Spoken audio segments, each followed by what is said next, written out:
It is spiritual and transcendental. It assumes a soul and a spirit, and all its deductions and conclusions are based on this premise. It fully admits the form and the structure, but lays the emphasis upon the one who uses the form and the energy with which he derives it forward. It is the psychology of life and energy. From time immemorial, this has been the thought of the East, and it is clearly pictured in that venerable scripture of India, the Bhagavad Gita.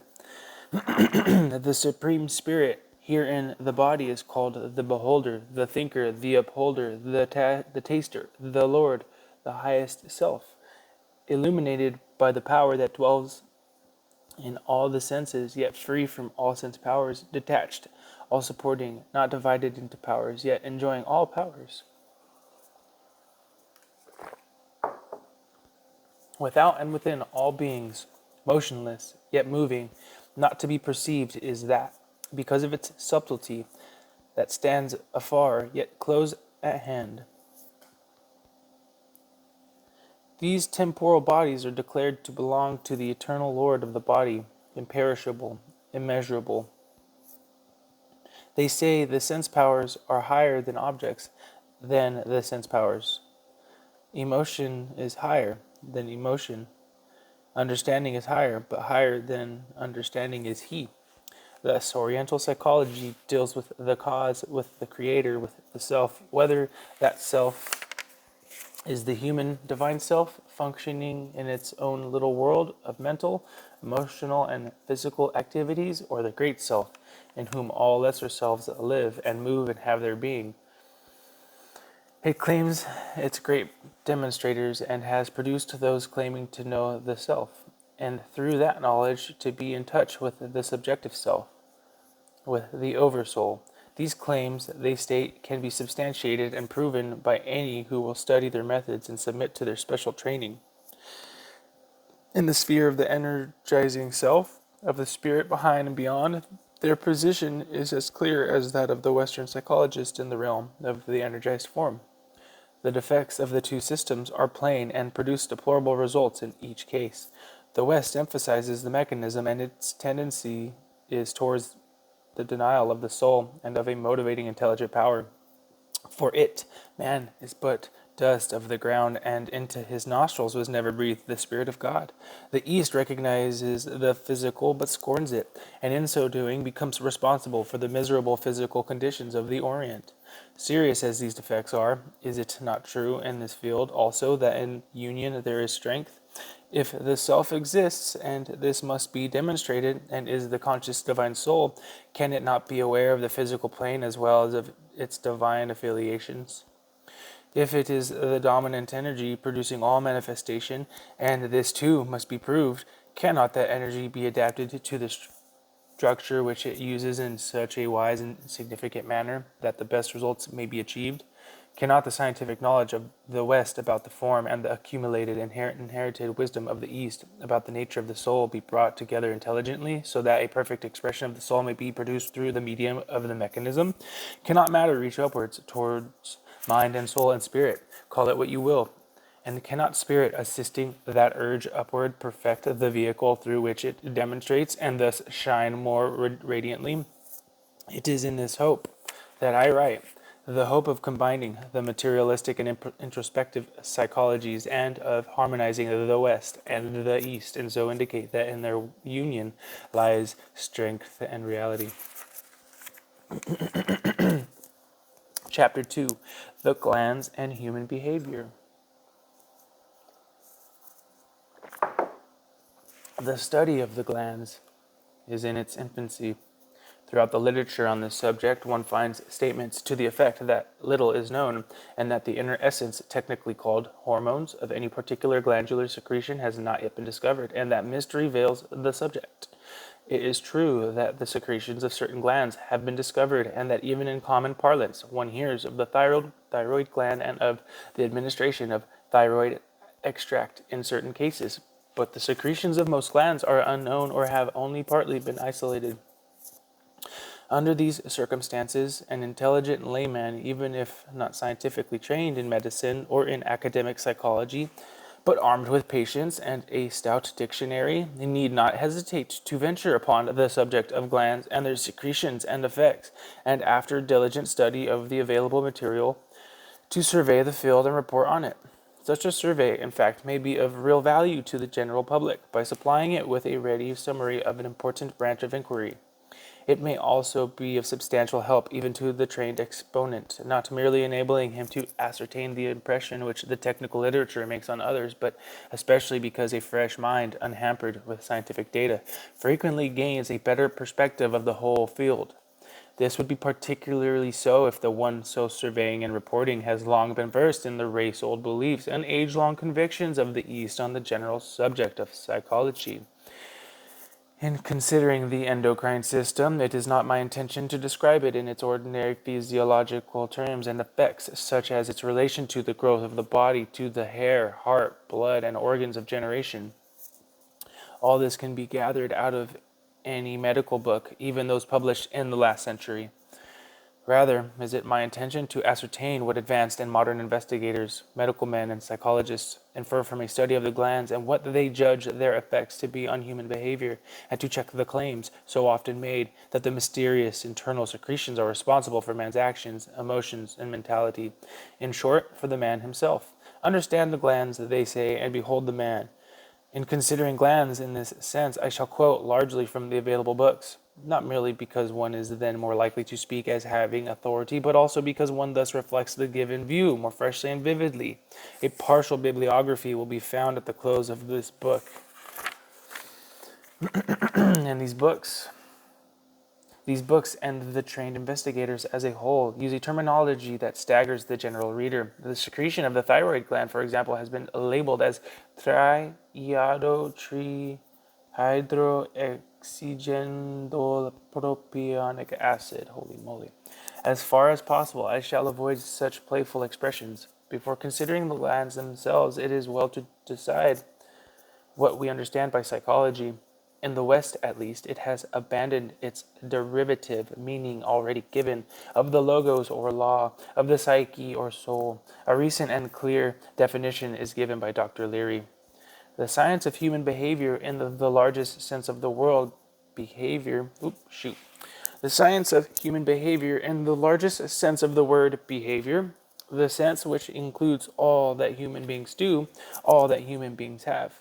In this sense of behavior, it is the behavior of the whole integrated personality which is under investigation. Psychology deals with the organism as a whole, as an integrated and oriented individual in contact with other individuals in a complex external environment, partly physical and partly social. In short, as a personality. The behavior of human beings, psychologically speaking, reduces to physiological facts and findings, in turn to those of the field of biology, then to those of biochemistry, then to chemistry in general, and then inevitably to physics as the science of matter and motion. Psychology, therefore, is the science of the activity of man as a living organism in the environment in which he finds himself, the science of the interplay between man and that environment. It is the science of human conduct, but not in the ethical sense of right or wrong conduct. It is the science of human behavior, of personality. But what is there behind this behavior? Hawking says, the self is indeed a system of behavior, but it is a system of purposive behavior emerging from a persistent hope. The kernel of the self is its hope. This hope that life may be made something that is greater than it has ever hitherto been is indeed a persistent hope. We know, however, that if it is to be realized, we ourselves must help to bring about that realization. Hence the purposive behavior of which Hawking speaks.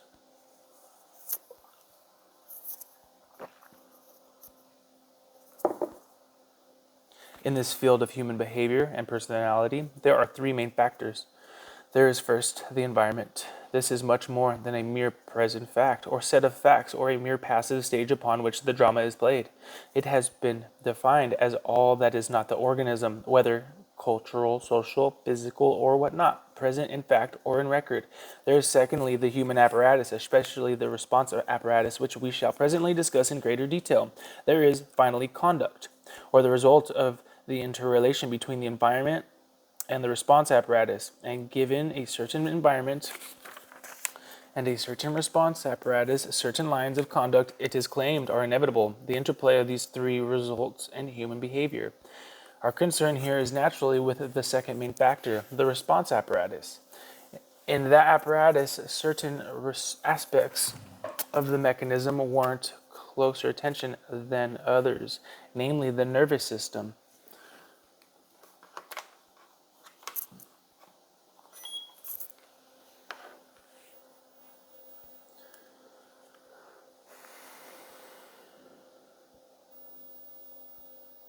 And the system of ductless glands, which two systems are found functioning in close coordination in the human frame. It is through the nervous system, perhaps the most intricate and wonderful part of the human structure, that we contact our environment, the external world, and are adapted to function in it. Through this system, we become aware of the tangible, and through the network of nerves, plus the spinal cord and brain, we become aware of information ceaselessly conveyed to us. Messages are carried along the millions of telegraph lines of our nerves to the central powerhouse of our brain, and are then transformed in some mysterious way into information. To that information we respond. A reverse activity is instituted, and we are galvanized into action. Along with this display of incoming and outgoing nervous energy, there are parallel activities in the system of ductless glands and the muscular system, and the interlocking of activity is so great that unless the ductless glands are functioning normally, there will be no adequate response to the information telegraphed in, and no transformation of one type of energy into another. The whole response apparatus and the mechanics of the case have been summed up in the following terms. An organism is a transforming device which changes the incoming energy of the environment received through the receptors into ongoing energy in the form of the work of the muscles and glands, and at the same time as transforming device also transforms itself in terms of these and other inwardly originating stimuli, both sets of stimuli and both outputs of energy cooperating in the complete act or behavior of the organism. The nervous system and muscles may be loosely described as the physical response apparatus, and the means by which physical response to the environment is made, but the nervous system and the ductless glands as the intelligent and emotional response apparatus, and the means by which actual response is made. It is claimed that this latter interaction between the apparatus and the environment produces conduct and behavior, that feeling and thought activity have their seat in the endocrine system, and that even the nature of man is thus accounted for. It is probably true, continues Dr. Leary, that in the long run, when present speculation has been replaced by more adequate and better grounded knowledge, we will find the seat of temperament in or in connection with the ductless glands. Dr. Rubin says, "We are now rapidly coming to believe that all we are and all we may ever hope to be depends very largely upon whether or not we have been born with normal ductless glands." What the heck? Ductless glands? And Dr. Leary says the emotions are more nearly concerned with interoceptors and unstriped muscles and ductless glands than instincts are. Dr. Cobb tells us only 3.5 grains of the thyroid secretion stands between intelligence and idiocy. Oh, that's funny. It is a gruesome thought to realize that the absence of one chemical can result in a failure of development of the mind and body of an individual. Dr. Cobb also tells us in his introduction that the action of the glands in determining the bodily build is indisputable, and the mental outlook, the behavior complexes of the individual appears to depend on the physical well-being, and the physical well-being undoubtedly depends upon the successful action and interaction of the various glandular secretions. Although we are as yet only on the fringe of the subject, we have advanced sufficiently to realize that just as certain patterns are formed in the body by a particular arrangement of the ductless glands, so does the mind receive its quota from the same source. Ooh. Professor J.S. Huxley, in a recent lecture, says, "It seems clear that temperament, even more important than pure intellect, than pure intellect, and achieving success is largely an affair of the balance of the various glands of internal secretion, thyroid, pituitary, and the rest. It may well be that the applied physiology of the future will discover how to modify temperament. In regard to this matter of temperament, Dr. Hawking remarks, there is not the slightest reason to doubt the broad fact of the profound effect on temperament exercised by the glands of internal secretion, such as the thyroid or the interstitial glands or the adrenals. The stimulation of certain of these glands or the injection of their products or feeding therewith may produce changes which would once have been thought miraculous. By administering thyroxine, a cretin may be brought to something resembling normality. Ooh, a cretin. If the dosage is stopped, he returns to his original condition. If the dosage is increased, unfortunately, neither he nor anyone is raised from normality to genius. We only produce another form of abnormality, and so far no chemical discoveries justify any bright hopes of improving the human normal. There are indeed certain drugs which make an individual feel like a genius, but unless the results are judged under the same influence, they are strangely disappointing. We must, therefore, not build at once too high hopes for the future of mankind on these discoveries, but there is a genuine sense in which the soul has its chemistry, and a deficiency of iodine will turn a clever man into an idiot.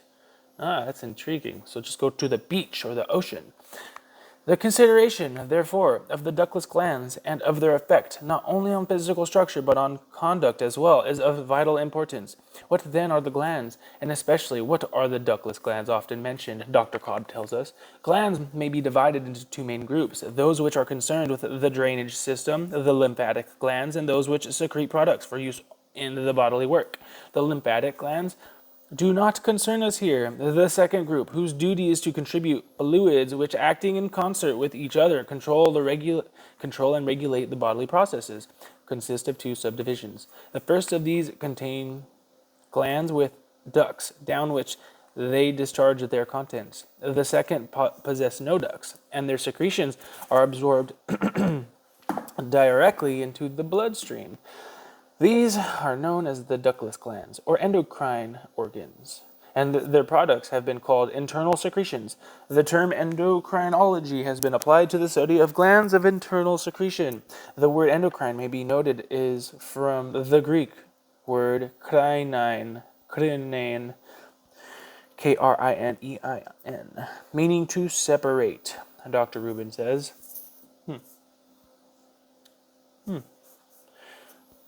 interesting. These ductless glands or organs of secretion are often referred to as the endocrine glands. Their secretions are absorbed directly into the blood and into the streams of nutrient lymph. The body, it would appear, thereby dispensing its own drugs. Whoop, whoop.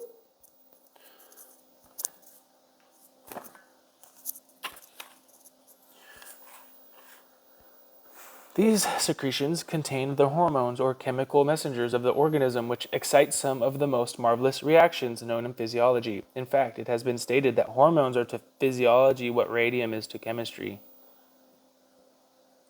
This system of endocrine glands forms a unit functionally, working in the utmost cooperation and interdependence. Dr. Berman tells us the body-mind is a perfect corporation. Of this corporation, the glands of internal secretion are the directors. Behind the body and behind the mind is this board of governors, and all the glands, in fact, work in unison. They are known to correlate their activity, to balance each other, and through their united effect, it is claimed to make a man what he is. They form, in fact, a close interlocking system with functions and organisms clearly distinct from those of other systems with the mechanism of the human frame. The blood system and the nervous system pursue their own activities, but are closely linked to the endocrine system. The blood acts mysteriously as the carrier of the peculiar hormones of the different glands, and the nervous system seems more specifically related to the physical development incident to the normal or abnormal. Functioning of the endocrine glands. From this discussion of the endocrine system, we come naturally to the question, what then are the ductless glands, one by one? Beginning with the head and working downwards, there are 7 glands of special importance to be listed. These are 1. The pineal gland, 2. The pituitary, anterior posterior, 3. The thyroid, 4. The thymus, 5. The pancreas, and 6. Adrenals, cortex medulla, and 7. Gonads.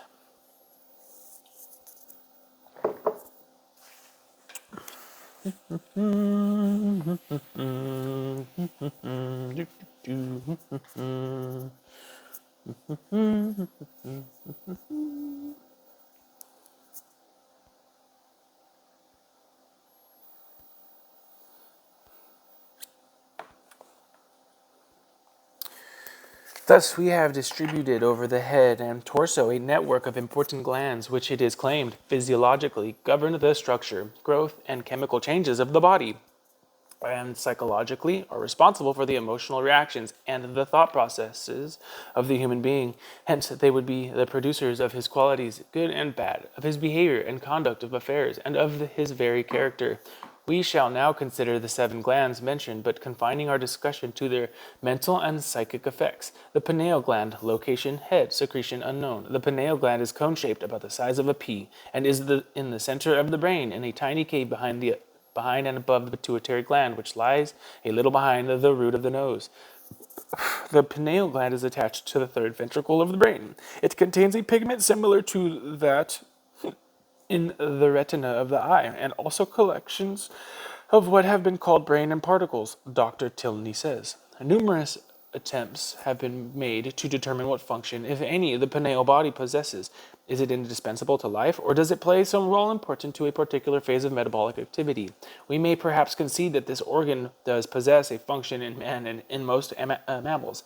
It is not improbable that this function is particularly determined by an internal secretion, however, which is certainly not indispensable to life. The exact influence of the pineal secretion is still obscure. It has also been suggested that this gland regulates our susceptibility to light, that it has a definite effect upon the sex nature, that it is related to brain growth, and that its active functioning causes intellectual precocity, as is clearly indicated in the historic case discussed below. This gland has also been called the 3rd eye and the eye of the Cyclops. Beyond these facts or conjectures, investigators frankly say they know nothing, and experiments have produced little information. In the experiment of feeding pineal gland extract to children and In the experiment of feeding pineal gland extract to children and to defectives, the response was nothing when the subject was over 15 years of age, and contradictory in all other cases. So deduction was impossible. Oh, it's nuts.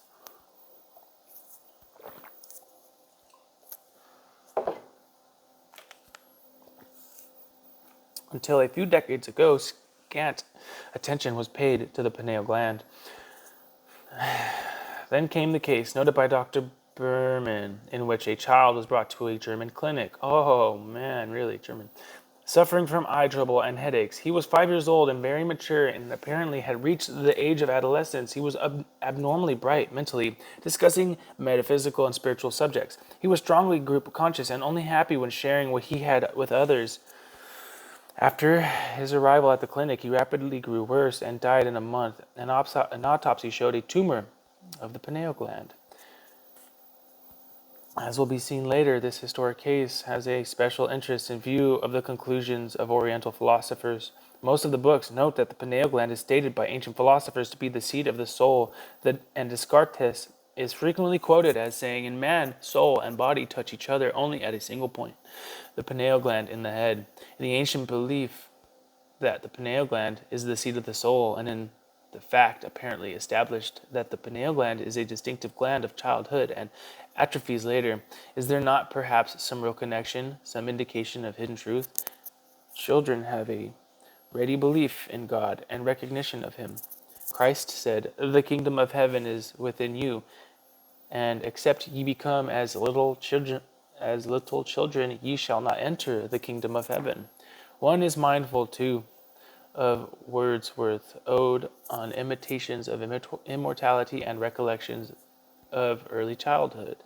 Our birth is but a sleep and a forgetting. The soul that rises with us, our life's star, hath had elsewhere its setting, and cometh from afar, not in entire forgetfulness, and not in utter nakedness, but trailing clouds of glory do we come, from God who is our home. Heaven lies about us in our infancy. Shades of the prison house begin to close upon the growing boy, but he beholds the light, and whence it flows, he sees it in his joy. The youth who daily farther from the east must travel still is nature's priest, and by the vision splendid is on his way attended. At length the man perceives it die away, and fade into the light of common day. Oriental philosophy confirms this possible connection between the pineal gland and the soul. Number 2, pituitary, location head, secretion of anterior gland unknown, secretion of posterior pituitrin. Interest in the pituitary gland has been evidenced for centuries, but until the late 80s, so little was known about it that it was regarded as an organ of external secretion. It is really 2 glands in one. It is about the size of a pea and lies at the base of the brain, a short distance behind the root of the nose. This gland has been called nature's darling treasure, being cradled in a niche or a niche, like a skull within a skull. Oh, that's cool. As most of the glands do in some form or other. It has a close relation to sex and is also related to such periodic phenomena as sleep and sex epochs. We are told that it is a gland of continued effort, of energy consumption, and is essential to life. It is believed to stimulate the brain cells and to have a direct and important bearing upon the personality.